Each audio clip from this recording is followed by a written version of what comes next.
What I like best about my job, obviously, is the kids. I don't think that you can be in my line of work, without being with the children. But I also find that because I work with kids, it's generally more of an accepting environment for kind of my quirks that come with being a disabled person.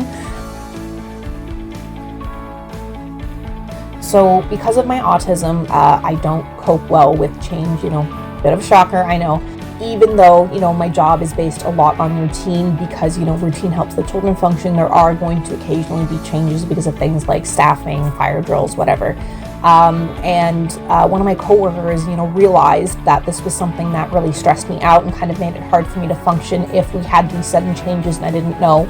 So after we had a conversation about it, she now tries to give me, if she can, 24 hours notice before something different happens. So say, for example, I'm not going to be here tomorrow, just letting you know there's going to be a sub with you, and she'll try to tell me the day before, or if things change and things go sideways, as they tend to sometimes do in childcare, then she'll try to tell me at least an hour in advance.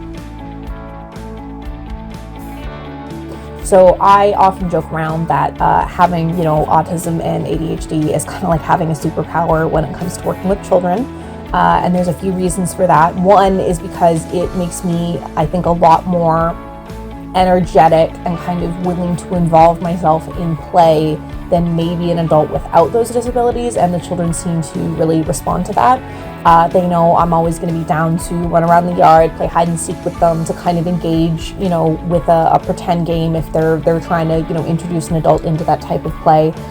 It also means that my brain retains a lot of facts about things that they happen to find really cool, because I also think that stuff is cool. So for example, dinosaurs, outer space, animals, sharks especially, knowing things about that and being able to share it with the children, they find that really kind of interesting.